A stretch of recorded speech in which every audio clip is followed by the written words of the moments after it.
director del canal 6 de Julio. Es un canal de documentales de realidad social, habla mucho sobre las distintas coyunturas históricas que han ocurrido desde los años 80 a la fecha. Muchos de sus materiales han contribuido de manera muy importante al debate por la lucha democratizadora en México. Es además maestro de la UNAM, entre otras instituciones, maestro de cine documental y pues un luchador social que ha dedicado su vida a visibilizar el papel en positivo y en negativo, que puede llegar a jugar los medios masivos de comunicación.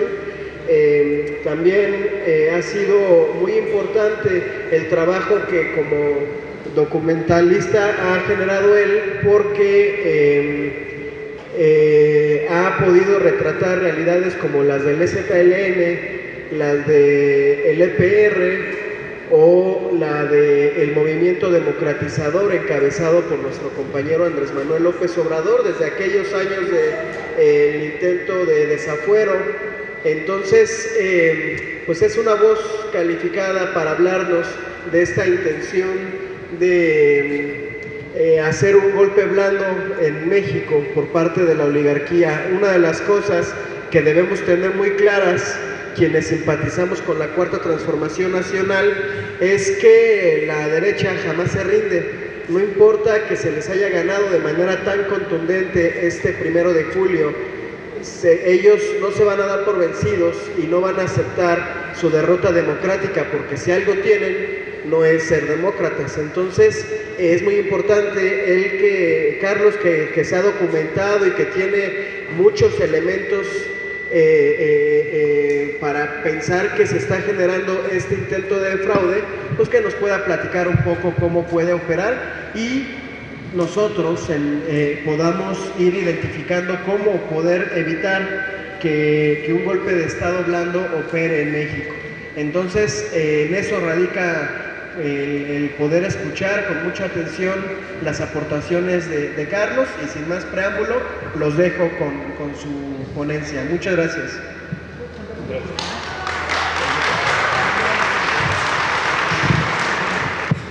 Muchísimas gracias a Eder por la presentación y al Instituto por la invitación. Para mí es un gusto estar con ustedes. Yo, para empezar a hablar de este tema, quisiera referir primero al papel de la televisión.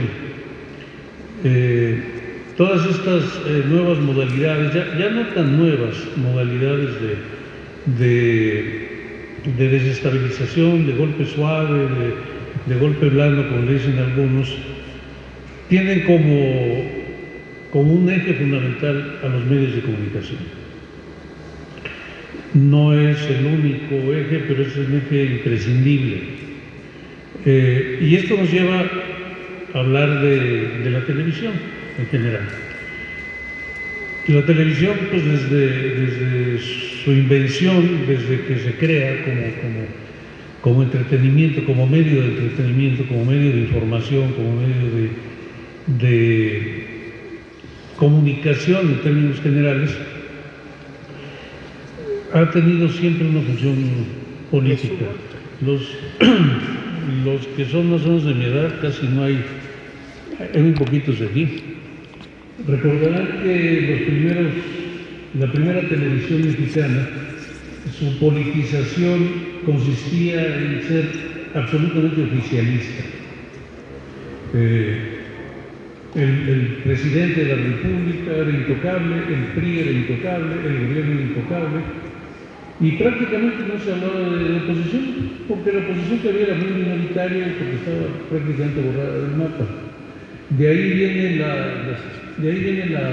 aquella famosa frase o aquella famosa definición de Emilio Azcárraga, que algún día dijo que Televisa, la naciente Televisa en 1970 y tantos, eran soldados del PRI, que eran soldados del presidente. Efectivamente, eran soldados del PRI, eran soldados del presidente, y el propio Azcárraga en 1970 1994, cuando está terminando el gobierno de Salinas, hace un famoso evento que se llamaron el Pase de Charola, donde se reunieron varios de los oligarcas de este país a convocatoria del propio Azcárraga y donaron una cantidad importante de dinero al presidente para la campaña de 1994. A la voz de Mosairo también, que estamos muy contentos y queremos que esto siga. Entonces esto refleja muy claramente cómo se va tomando los propietarios de los medios y los políticos van tomando conciencia de la importancia del medio. Una importancia que va cambiando con el tiempo, porque a los pocos años pues ya Televisa ya no era soldado del PRI, más bien los presidentes eran soldados de Televisa. Esto que hemos vivido, este cambio que hemos vivido a partir del advenimiento del neoliberalismo, ha hecho que las corporaciones sean las que detentan de alguna manera más poder, o tanto poder como el gobierno, y sean ellos los que impongan condiciones. La reforma a la ley de televisión en tiempos de Fox refleja eso, esa imposición de la voluntad de los empresarios, que se refleja en un cambio en los tiempos que el Estado le quitaba a la televisión para hacer su propia publicidad. Era el 12.5% más o menos lo que la televisión estaba obligada a devolver al Estado como contraprestación por tener las concesiones, y eso lo convierten en un asunto comercial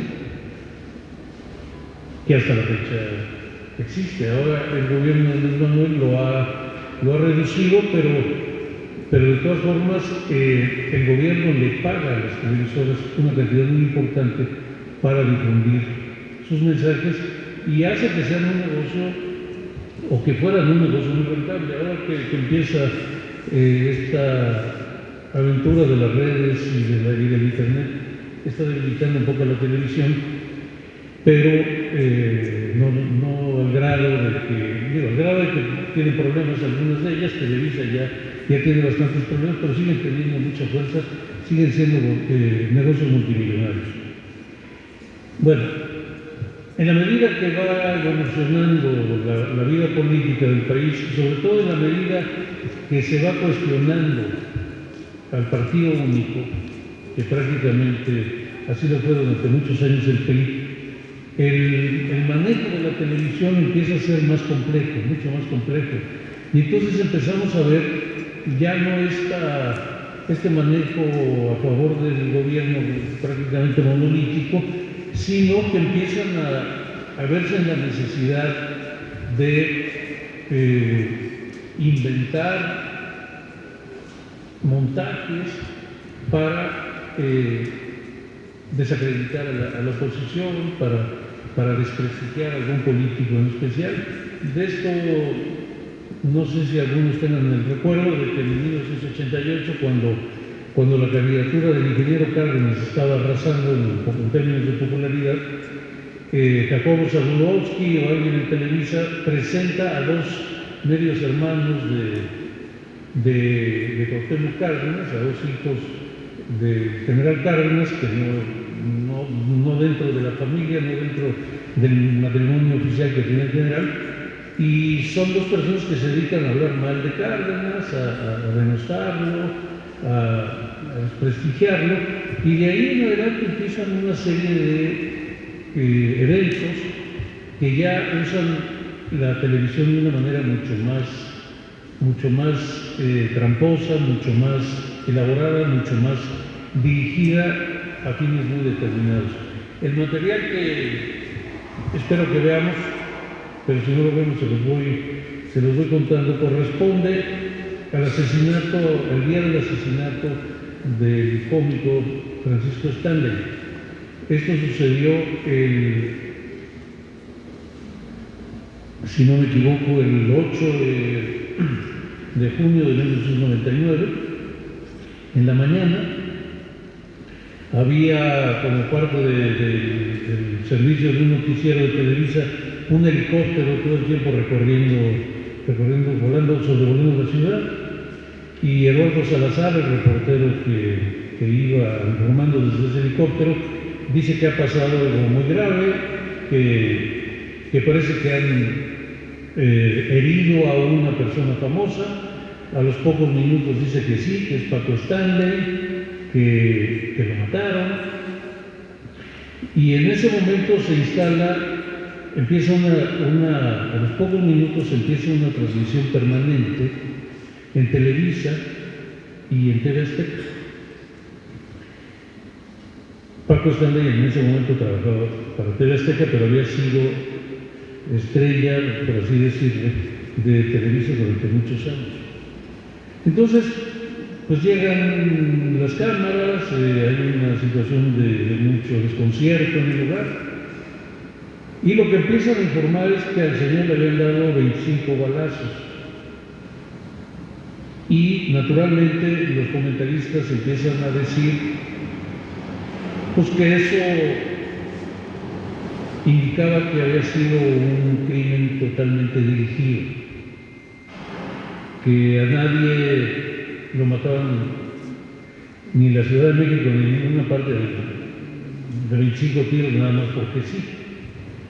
Lo dicen los comentaristas de Televisa, lo dicen los comentaristas de TV Azteca, particularmente Javier Alatorre. Sigue la transmisión y de manera inopinada, una media hora después del atentado, el discurso de las dos televisoras cambia. Y entonces empiezan a presentar ese homicidio, sin duda enmarcado en un conflicto de narco o de algo por el estilo, lo empiezan a presentar como algo que nos podía pasar a cualquiera. Incluso hay una de las conductoras que dice, bueno, esto le podría pasar a mi papá, le podría pasar a algún familiar suyo, nos puede pasar a cualquiera, etcétera, etcétera, etcétera. Y lo mismo empieza a suceder en TV Azteca. Empiezan a hablar de ese homicidio totalmente atípico, extraordinario, como un asunto de la violencia cotidiana y de la violencia cotidiana que se vivía en la Ciudad de México, en el DF, y le empiezan a subir y empiezan a dirigir sus comentarios a responsabilizar al entonces jefe de gobierno, que no era otro que el propio Cuauhtémoc Cárdenas. En ese momento el primer líder opositor del país, sin duda. Aparece en Televisa Jacobo Zabludovsky, dramatizando, se quita el saco, dice que esa va a ser una sesión muy pesada, esta cosa que le gustaba él hacer, ¿no? De medio payasearle ahí, de que él era el gran reportero y tal. Y durante un buen rato empiezan ya directamente a decir que Cuauhtémoc Cárdenas, que cómo es posible, que alguien tiene que renunciar, que nos están matando en cada esquina. Televisa le sube bastante, pero TV Azteca muchísimo más, al grado de que empiezan a hablar de que si no pueden gobernar, pues que se vayan. Y nosotros nos vamos a poner ahí. Total que unos minutos, una hora después, una cosa así, Televisa se retira de la transmisión en vivo y continúa TV Azteca hasta en la noche. Suspende toda su programación, lleva a sus actores y cada actor se echa un rollo contra Cárdenas, diciendo que no saben gobernar, que no pueden gobernar, etcétera, etcétera, etcétera. Por ahí tímidamente sale el ingeniero Cárdenas a dar una réplica, a dar una conferencia de prensa muy tibia, muy poco atendida, en términos muy poco claros y muy poco enérgicos. Y finalmente en la noche el señor Salinas Pliego asiste al velorio de Stanley y dice, pues bien, si pueden gobernar, que hagan justicia y tal, pero si no, que se callen, ¿no? Nosotros somos los que sabemos, nosotros somos los que podemos, etcétera, etcétera, etcétera. Teledictadura. Y hoy por hoy sigo pensando personalmente, aunque me cueste también la vida, que la responsabilidad es de Cuauhtémoc Cárdenas, el jefe del gobierno, ¿Para qué pagamos impuestos? ¿Para qué tenemos elecciones? ¿Para qué tenemos 3 poderes? Claro, ¿para qué tenemos 3 poderes? Si puede haber uno solo, la televisión. Minutos después, o un poco más tarde, aparece por fin una conferencia de prensa de la Procuraduría General de Justicia del Distrito Federal, en donde empiezan a dar la información de que el señor Stanley traía unos índices de cocaína en el cuerpo bastante considerables, que traía un molinito de cocaína, porque no consumía cocaína muy corriente, que digamos, traía un molinito para inhalarla recién molida y fresca, y además tenía una credencial de la Secretaría de Gobernación, sin ser el funcionario público. TV Azteca entrevista al hijo, que está desde luego consternado, y dice, ¿y por qué tenía esa credencial tu papá? Dice, pues no, por la aportación de armas, porque mi papá tenía que aportar armas. Este episodio que les estoy tratando de narrar, siempre es mejor la imagen y verlo, y lo que refleja son varias cosas y ejemplifica parte del tema del que estoy tratando de comunicarles. En primer lugar, es un asunto de improvisación, es decir, hay un suceso y las televisoras empiezan a abordarlo con fines sensacionalistas para aumentar su rating, en fin, para hacer dinero, para tener audiencia, en fin. Pero en un momento dado, alguien decide que se le dé un vuelco al análisis de la información, a la comunicación que se está haciendo. O sea, pasan al mismo tiempo Televisa y TV Azteca a hablar de ese homicidio como un homicidio, pues que es parte de la delincuencia de todos los días, que eso nos puede pasar a nosotros, y de ahí a empezar prácticamente a dar un golpe de Estado. A decirle al señor el señor jefe de gobierno que se tenía que ir, porque qué barbaridad con la inseguridad, etcétera, etcétera, etcétera, etcétera. Esto ejemplifica cómo puede haber una coordinación, digamos, de alto nivel que pueda indicarle a las dos televisoras cómo tienen que tratar el asunto, cómo conviene que traten el asunto. Aquí ya estamos empezando a hablar de un elemento que tiene que ver con esto de los golpes suaves, que es la televisión como arma de guerra psicológica. Pero también esto nos habla de cómo se pueden contrarrestar estos intentos de desestabilización desde el poder. Yo creo que lo peor que se pudo haber hecho fue que el jefe de gobierno estuviera prácticamente y ausente en todo este sainete que hicieron a partir del asesinato, que saliera con un comentario muy poco claro, ya muy tarde, a mediana hora de la tarde, habiendo tenido toda la información como para atajar el problema. Yo supongo que un par de horas después de que el cuerpo del señor Stanley había pasado por el señor, ¿no? Digo, por el médico, ¿cómo se llaman Entonces, el asunto llegó a crecer muchísimo, a crear una especie de terror en la población, una gran desconfianza en el gobierno, que pues, en realidad no tenía ninguna responsabilidad con un crimen de este tipo. La responsabilidad que tenía era pues, tratar de detener a los asesinos, al asesino y esclarecerlo, pero no era producto de su propia acción. Bueno, pues este experimento, que podemos calificar de golpista, que se vivió en México en 1999, es parte de lo que es del manejo que actualmente tienen la televisión en los llamados golpes suaves. Y retomo el tema del golpe suave. ¿Qué es un golpe suave? Es un método para derrocar gobiernos dictatoriales y llevarlos a la democracia, pero sin violencia y sin que siquiera se hable de golpe. ¿Por qué? Porque en la otra línea, por un lado está el papel de los medios de comunicación, que es fundamental, pero por otro lado está lo que han dado a llamar la judicialización de la política. Este es un elemento fundamental.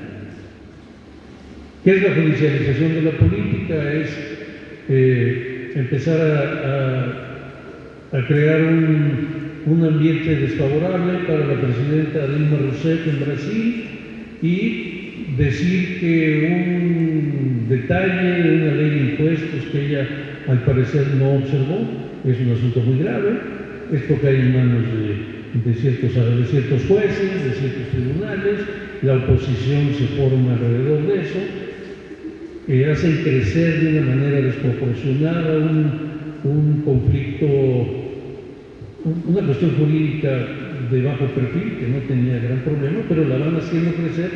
Los medios de comunicación juegan un papel muy importante para decir, no, si es gravísimo lo que está haciendo la señora, hasta que se vota en el Congreso brasileño, se vota la destitución de la presidenta por un asunto jurídicamente menor. Y a eso le sigue la persecución judicial también del expresidente Luis Ignacio Lula da Silva. A él acusándolo de cuestiones de corrupción, de Odebrecht, de lavado de dinero, no con lo que más, de la misma manera. Cae esto en manos de un juez venal, se ve más popular, el que tenía la mayor intención de voto para la elección que se iba a celebrar.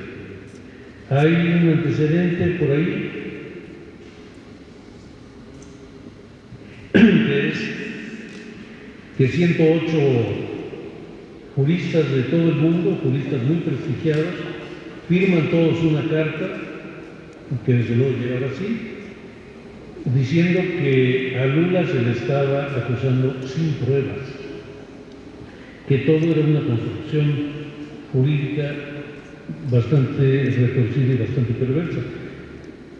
Como todos ustedes saben, Lula estuvo en la cárcel durante la elección y fue electo el señor Jair Bolsonaro, que no es otro que un ex capitán del ejército brasileño que participó en la dictadura que empezó en 1964 y que el tipo es francamente fascista. Tanto así que el día que votó él para la elección presidencial, él decidió votar por el hombre que había torturado a Dilma Rousseff cuando había sido Dilma guerrillera. Y bueno, y ahora en Brasil está pasando lo que está pasando. Por un lado, hay un creciente malestar con el gobierno de Bolsonaro, tanto por las medidas económicas que ha aplicado el neoliberalismo de ultranza, como por que ya se empieza a descubrir con mucho más detalle cómo la trama jurídica contra Lula fue absolutamente infundada. No tiene ni 2 días que un periodista inglés brasileño publicó conversaciones del fiscal que acusó a Lula y bueno, y empiezan ya a ganar sus abogados las impugnaciones que están haciendo y se prevé que Lula puede estar libre pronto. Entonces estamos hablando de medios de comunicación, de judicialización de la política y estamos hablando también de otros factores. Uno de ellos fundamental es lo que el creador de este modelo del golpe suave llama el calentamiento de la calle. Es decir, ganar una base social, por las buenas o por las malas, pero una base social que esté en la calle y que esté constantemente agitando, constantemente tratando de desestabilizar, este aspecto del golpe suave donde ha tenido mayor éxito es en Venezuela. En Venezuela se creó una base bastante importante de jóvenes. Lo último que yo sabía es que no era propiamente un movimiento estudiantil, sino que eran incluso muchos jóvenes políticos, politizados, a los que se les apoyaba económicamente, se les daba entrenamiento, y esto se traduce en una práctica que les llaman las guarimbas. Las guarimbas son una especie de piquetes que ponen en la calle, en donde provocan atacan a la autoridad, son bastante violentos, y guarimbero que va a la cárcel pasa por los medios de comunicación y es presentado como un preso de conciencia, no como alguien que le aventó una piedra a un policía o que le aventó algo más que una piedra.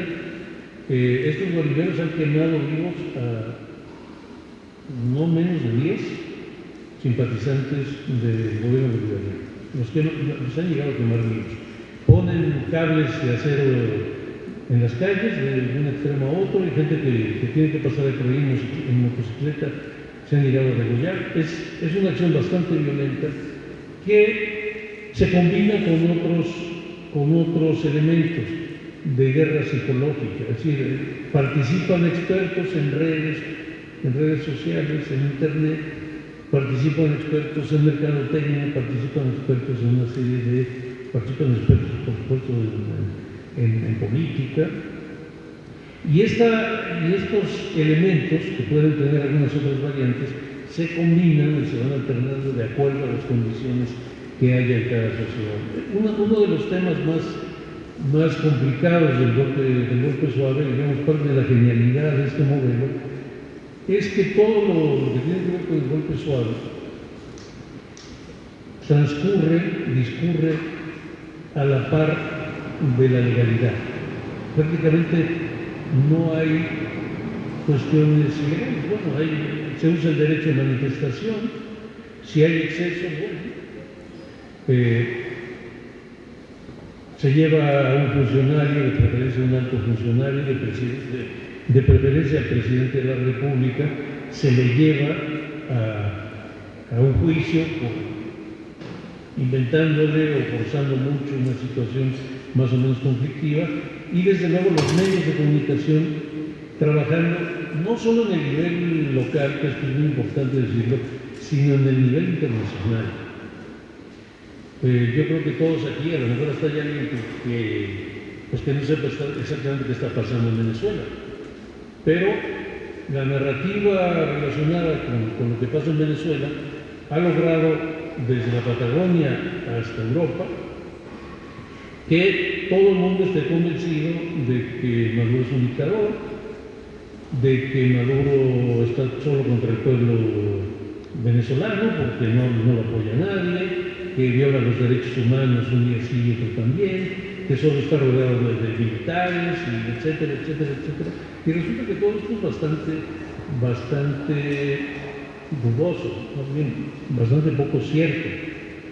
Porque además estos medios nunca hablan del papel que juega el principal interventor en Venezuela, que ha logrado un nivel muy alto de desestabilización, que es el gobierno de los Estados Unidos.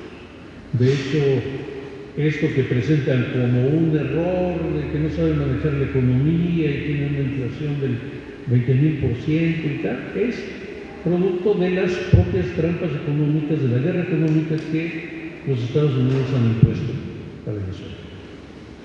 Digamos que Venezuela es el caso más extremo de estas tentativas, que ya, como ustedes habrán visto, pasaron de las tentativas de golpe suave a los intentos abiertos de dar un golpe de Estado tradicional, llamar al ejército venezolano a que le golpee. Pero el golpe suave sí prosperó, como acabamos de mencionar, en Brasil, prosperó en Argentina. No exactamente, no lograron derrotar a Cristina Kirchner, pero sí, una vez que ya salió, le han estado acosando con reiterados casos judiciales. acusaciones judiciales, perdón. En Ecuador, también cuando termina el presidente Correa, lo acusan de delitos que no cometió, hacen una petición de detención a Interpol le encuentra que no hay elementos, no lo detienen, pero interiormente sí detienen a su vicepresidente, el vicepresidente Glass, y también, desde luego, en Paraguay con Fernando Lugo le arman una cuestión judicial en el Congreso paraguayo y le dan solo 2 horas para que prepare una defensa que desde luego pues ya no servía de nada, lo destituyen. Y alguien que ha enfrentado con mucho tino estas tentativas ha sido el gobierno de Evo Morales. Evo Morales ha expulsado no sé cuántas veces al embajador de Estados Unidos, incluso se ha declarado un gobierno libre de la USAID. La USAID es la Agencia Internacional de Desarrollo de los Estados Unidos, que es una de las coberturas para financiar a la oposición y a distintas formas de oposición. Entonces, cuando nosotros hicimos esta investigación, que pues ha sido muy comentada y ha tenido mucho ruido en las redes, nosotros lo que hemos hecho es explorar cuáles son las organizaciones que han estado actuando en Venezuela, por ejemplo, que han estado actuando en Bolivia, que han estado actuando en general en Sudamérica, y cómo están haciéndose presentes en México. Nosotros no hemos dicho, esto es muy chistoso porque hay un gran debate sobre el documental, incluso hay gente que dice que es malo, que nosotros investigamos, no sé qué, pero nadie lo ha visto. Es la primera vez que se discute acerca de una película que nadie ha visto, o que casi nadie ha visto. Nosotros no planteamos que tengamos las evidencias concluyentes de que hay un golpe de Estado, porque nosotros planteamos un golpe suave en curso. Nosotros lo que planteamos es que ya hay una acción determinada de fundaciones, de tanques de pensamiento, que están, es así, claramente, apoyando a gente que intenta crear una base social o apoyando a críticos del gobierno. Es decir, tenemos, por ejemplo, este evento que hubo en Guadalajara recientemente que se llamó Desafíos a la Libertad del siglo XXI o algo así, presidido por Mario Vargas Llosa en la Universidad de Guadalajara, y ese evento estuvo financiado por la Fundación Internacional para la Libertad. Esa fundación está auspiciada por el Instituto Cato y por la Red Atlas, 2 fundaciones ligadas a un consorcio industrial muy importante de Estados Unidos que financian a grupos en Venezuela. Eso sí lo podemos afirmar categóricamente. También podemos afirmar categóricamente que hay una chica que es una politóloga guatemalteca, que se llama Gloria Álvarez, y que ella está, en primer lugar es extranjera, en segundo lugar es una activista internacional, aparece hoy en España, mañana en Brasil, mucho en México en los últimos meses, y ella está contribuyendo a crear una organización estudiantil, precisamente, que está ligada a una organización que se llama Estudiantes por la Libertad, Students for Liberty, que está pidiendo su registro como partido político, cuando está siendo financiada por estas mismas fundaciones, que provienen de una corporación norteamericana muy poderosa, que son las industrias Koch, probablemente el segundo corporativo más importante de los Estados Unidos, que sostiene un montón de organizaciones, fundaciones, tanques de pensamiento, laboratorios de ideas, estas denominaciones que dan ellos, que trabajan de una manera encubierta. Es decir, ellos lo dicen, se hacen golpes suaves a domicilio y te dan una tarjeta, ¿no? Ellos lo que se disfrazan de que tienen un instituto por la competitividad, de que hay una organización que se llama Caminos de Libertad, que promueve el desarrollo humano, estas cosas que usa tanto la derecha, que en el fondo pues, lo que están haciendo es apoyando, financiando, junto generalmente con instituciones gubernamentales de los Estados Unidos, que desde luego se cuidan mucho más, pero ahí tenemos que tomar en cuenta siempre a la USAID, tenemos que tomar en cuenta a la NED, National Endowment for Democracy, por siglas, y desde luego a otras agencias, como la Agencia Central de Inteligencia, ¿no? Que tampoco reparten volantes en la calle, ni tienen una oficina abierta al público, ni mucho menos. Entonces, bueno, a eso es a lo que nos estamos refiriendo, a que hay muchos indicios de que pues, lo están intentando, sobre todo lo que se ve es construir una base social. ¿Qué necesitamos saber? Bueno, necesitamos saber muchas cosas. Por ejemplo, esta cierta prensa golpeadora, muy desprestigiada, que ya todos sabemos quiénes son. Bueno, necesitamos saber si esa gente, y eso no lo podemos saber fácilmente, eso solo los servicios de inteligencia pueden penetrar allí, si esta gente está siendo financiada por alguna de estas agencias, como ya se descubrió que sucedió en América del Sur, con los gobiernos populistas de América del Sur.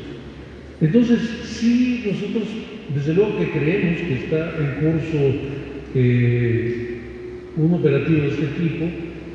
Eso no quiere decir que les vaya a salir o que sea una fatalidad como el clima, ¿no? Va a llover hoy en la tarde, bueno, nadie va a parar la lluvia, ¿no? Un golpe de estos sí se puede parar. Sí, hay muchas maneras. Creo que incluso no se ha desarrollado más porque la fuerza que tiene el presidente López Obrador, el apoyo popular que tiene es muy considerable. Sin embargo, si ese apoyo empieza a bajar, si estas fuerzas empiezan a poder construir una fuerza social más considerable, entonces sí podemos estar en un riesgo real. Ahora, como dijo al principio, la derecha no se detiene. Y no solo no se detiene, sino que tiene los recursos. Ellos, bueno, ahora Morena es el partido gobernante, pero la izquierda de la que yo vengo, pues siempre fue una izquierda pues, muy prana, ¿no? O sea, que hacer un evento como este, sí, desde luego que los organizábamos, pero costaba un enorme trabajo, ¿no?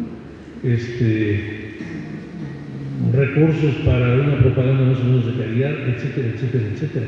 Ellos tienen todo. Nosotros tenemos varios registros de la propaganda que reparten estos muchachos de los Estudiantes por la Libertad. Es un diseño sumamente profesional. Nosotros creemos que ya estamos ahí en presencia de expertos que ya están trabajando. Como hay expertos en las redes sociales, sin duda. Entonces, aparte está, sí, al final va a haber preguntas, las que gusten. Entonces, sí están trabajando. Y mucho ojo, no nos debemos ni de alucinar, ni de acelerar, ni de contribuir al barullo. Lo peor que nos puede pasar es que empecemos a señalar a cualquier crítico como alguien que está participando en los golpes totales. No, yo creo que la crítica es bienvenida, yo creo que la crítica es absolutamente necesaria. Ahora, cuando la crítica viene acompañada de un financiamiento de una fundación estadounidense, pues ya ni siquiera es legal, ¿no? Y creo que ahí es donde tenemos que estar muy atentos de ver quién es el que habla, de ver cómo se van moviendo estos agentes, estos grupos, y desde luego algo muy importante que nos rebasa a nosotros completamente es que el aparato de inteligencia del Estado debe estar trabajando muy aceleradamente. A mí me dejó muy preocupado el presidente cuando dijo que iba a jubilar a todos el CISEN y no sé qué cosas, ¿no? Yo no creo que sea una buena idea. De hecho, quienes mejor han resistido los embates de los Estados Unidos, iba a decir el imperialismo, pero esto ya suena a un vocablo fuera de moda, han sido precisamente los venezolanos. Y los venezolanos tienen un aparato de seguridad y de inteligencia muy sofisticado, porque lo levantaron de la mano de los cubanos, pero los cubanos saben de eso. Entonces ellos tienen no solo un aparato de inteligencia muy refinado, sino que también tienen una base social muy bien preparada de cientos de miles de milicianos, de ciudadanos. Por eso hablan de ellos de la alianza cívico-militar, que hizo que los Estados Unidos pensaran muy bien su amenaza de irse a meter a Venezuela. Porque una cosa son las Fuerzas Armadas venezolanas que no están jugando. Es un ejército bastante profesional, bastante eficaz, bastante modernizado, y otra cosa es la milicia popular. Y si eso le agrega que el señor Putin ha tenido la gentileza de actualizarlos con algunos armamentos que no tenía, pues entonces el señor Trump se la tiene que pensar. De ahí que hayamos visto todo este número, todo este sainete de que Guaidó ya iba a ser el presidente y que ya era inminente la caída de Maduro y que iban a entrar hasta, ¿cómo se llama?, Miguel Bosé, y que iban a ser muy felices, y es la fecha pues, que Maduro sigue gobernando Venezuela. Guaidó ya se está convirtiendo en un esperpento, en un títere sin ningún peso, porque no es cierto lo que nos estaban contando durante tantos años, ¿no? Entonces, bueno, a eso es a lo que nos referimos. Es un asunto complejo, hay mucha información sobre esto, es muy fácil encontrar información en internet, en otros lugares, claro, hay que ver en dónde se mete uno. Pero hay en Sudamérica el tema del golpe suave es casi como el del fútbol, es un asunto de todos los días, ¿no? Ellos ya saben que, sobre todo los gobiernos de izquierda, pues ya saben cómo actúan, les tienen muy claro cuáles son las instituciones, qué tipo de acciones emprenden, y en algunos casos se les ha combatido con más éxito que en otros. Yo creo que el más fallido de todos es el caso de Brasil, lamentablemente, pero hay otros que han enfrentado con bastante más éxito esta amenaza, que tampoco es, insisto, y en esto quiero ser muy claro, no es invencible, no es una fatalidad que nos quieran venir a desestabilizar y nos vayan a desestabilizar, pero sí hay que tener, y sobre todo creo que ustedes como partido tienen que tener muy claro cómo leer estas cosas, cómo contrarrestarlas y cómo investigar estas conexiones, estas fuentes. A veces es muy fácil, cuando ya uno identifica algunas de estas organizaciones, insisto, como la Red Atlas, como el Instituto Cato, hay un instituto republicano, no me acuerdo la última palabra, el Instituto Alberto Einstein, que es al que pertenece el señor que creó, este modelo de golpe suave. Y entonces es muy fácil empezar a detectar cómo empiezan a aparecer por ahí, y curiosamente, estas organizaciones. Insisto, siempre encubiertas. Ahora que salió la entrevista de la jornada, la Embajada de Estados Unidos tuvo la gentileza de mandar una carta a la jornada, pues dirigida, pues yo creo que, bueno, desde luego a raíz de lo que se publicó ahí, diciendo que ellos no dan golpes suaves. Pues muchas gracias. Nosotros pensábamos que nos iban a llevar a explicar cómo los daban, cómo los habían intentado en Bolivia. Pues ¿qué van a decir? Pues claro que ellos dicen que no. Sin embargo, hay varios textos que documentan puntualmente cómo carretadas de dólares llegan a manos de los opositores venezolanos, de los partidos políticos venezolanos, de los guarimberos, de los periodistas que más golpeaban a Evo Morales, y de lo que está por saberse, porque van a aparecer las cosas, ¿no? Entonces yo no sé si con esta introducción un poco coja, porque me quedé sin video, Pero bueno, yo no sé si con esto les parezca bien que pasemos si tienen comentarios, si tienen preguntas, y enriquecemos en la interacción, ¿no?